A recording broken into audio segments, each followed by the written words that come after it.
যারা পাঙাশ মাছ পছন্দ করেন একমাত্র তারাই বুঝতে পারবেন এই রেসিপিটা কত মজার ছিল।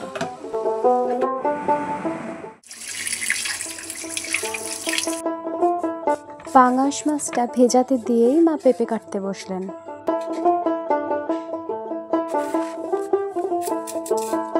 এখন ঝাল পেঁয়াজ রসুন কুচি করার পালা।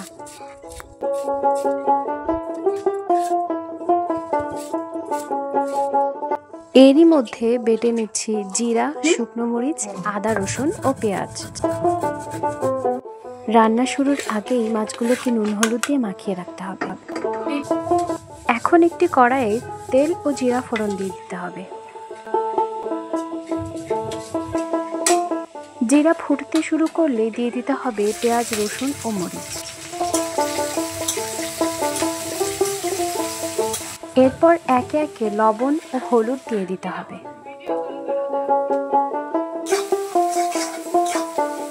পেঁয়াজ বাদামি হয়ে গেলে অল্প পানি দিয়ে দিতে হবে।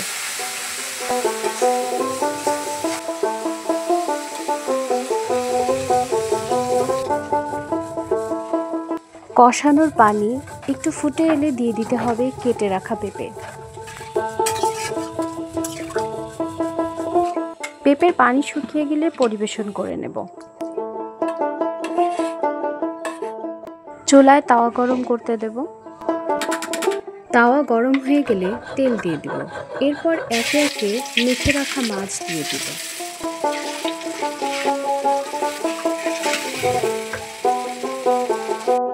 এই সময়টা মাছের থেকে দূরত্ব বজায় রাখবেন।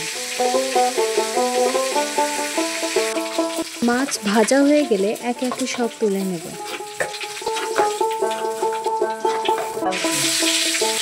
মাছের থেকে প্রচুর তেল বেরিয়েছে। এই তেলেই রান্না করব, তবে সব তেল দিব না।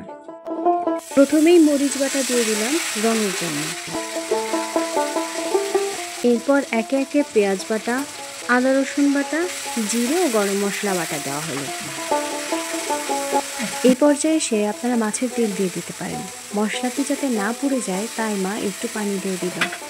এরপর একে একে লবণ ও হলুদ দিয়ে দিল। মশলা কষানোর জন্য পরিমিত পানি দিয়ে দেওয়া হলো। পানিতে বলক চলে এলে ভেজে রাখা মাছগুলো দিয়ে দিব।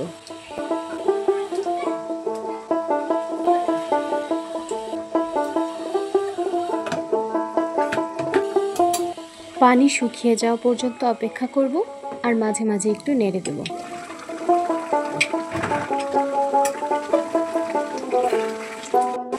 এই পর্যায়ে এসে চুলা বন্ধ করে দেব।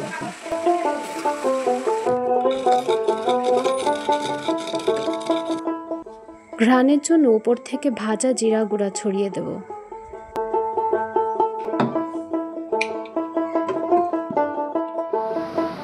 মাছটা সত্যি অনেক বেশি মজা হয়েছিল।